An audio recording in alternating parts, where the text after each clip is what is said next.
Welcome my friends, Heaven Gray here. Thank you for joining me for this episode. Today I'm going to be talking about improving and clearing my land, putting in a driveway.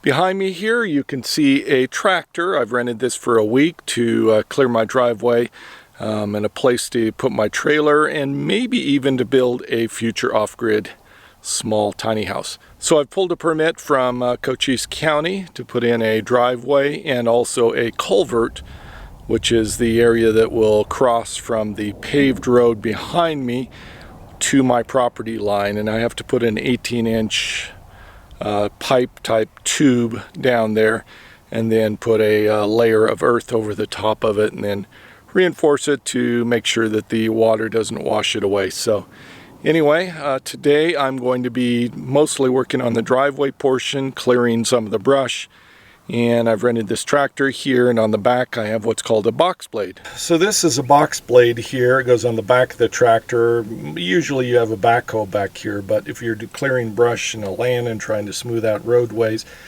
then this box blade is the thing to use.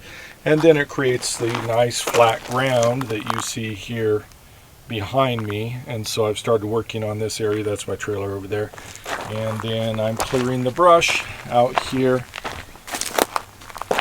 and then you can see in front of the tractor here I've been clearing this area here. So this is after about 3 or 4 passes. You can see the ground is relatively smooth and clear of brush, and you just keep going back and forth on this. Planning on adding some gravel and then compacting it so that it'll be more resistant to the monsoons. So we do have monsoons here, which is a little odd to think about monsoons in the middle of the Arizona desert, but from mid-June till probably early August, almost every afternoon there'll be very, very heavy rain for about maybe an hour to 3 hours, and then it lightens up. So mornings will be blue skies like you see behind me now, and then about noon thunderclouds roll in, then shortly thereafter dumps rain for a couple of hours, and then by maybe 4, something like that, the clouds clear out and you have a nice sunset. So anyway, that's what I will be expecting here in the next few weeks for that to start. So I want to get this cleared before then. One more addition that I did to my trailer to make this summer much more bearable here in Arizona is I added an AC unit. This is a mini split.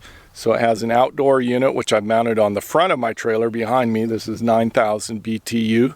They run about $700 on Amazon. I'll put a link below if you're interested in finding out more information about this.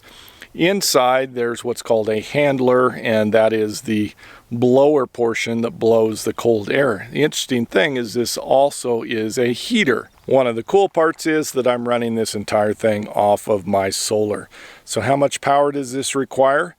Midday, say if it's 88 degrees out right now, this will be pulling about 400 to 500 watts, and it seems to max out around 700 watts. My solar panels will pull in 2.3 kilowatts, so almost 3 times the amount of power that I need to run this AC unit at its full.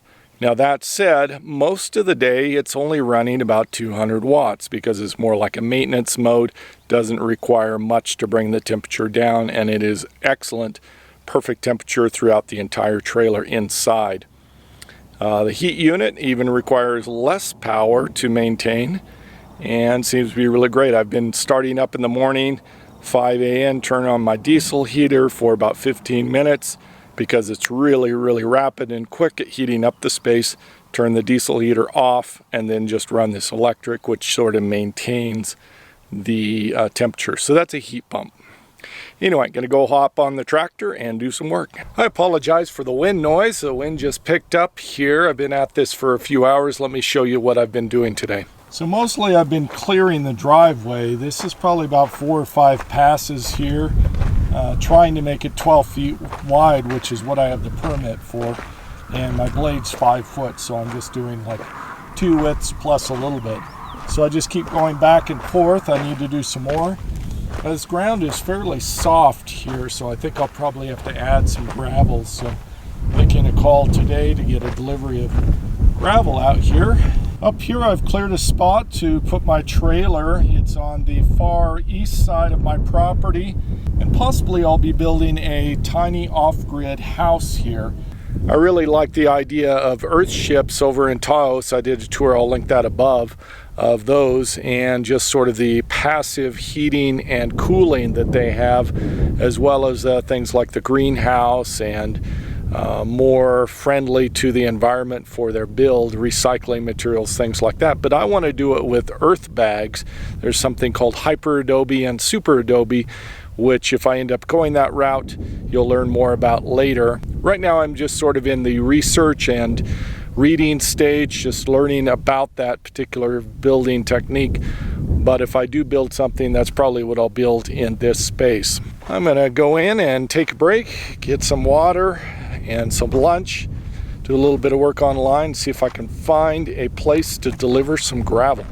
It's a couple days later since the last video clip you just saw, and a few things have happened. Let me bring you up to speed on what's going on. So a couple of days ago, I had a dump truck come in here and deliver 45 tons of gravel, which you can see behind me. So probably about half of my driveway area, it's in a big loop. About half of that is covered with gravel. So this is the old dirt road that was here in the beginning, which I think I'm probably gonna fence off at some point, but right now I'm using it to access my trailer and my truck, and it'll be a loop during the construction process. But once I'm sort of through all that and I've decided all the big trucks are done coming in here, then I'll probably just fence this off. So that gravel's in, and it's very nice. It gives me a much more stable and flat surface for driving my truck in and out.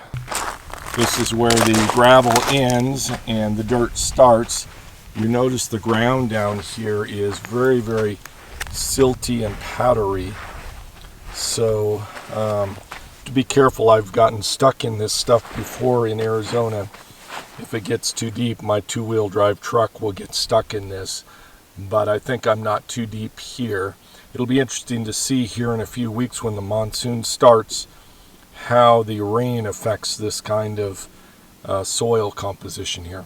I have 3 or 4 piles around the property of dirt. Over here is a pile that has a lot of big rocks and a lot of roots and debris in it from when I cleared the shrubbery.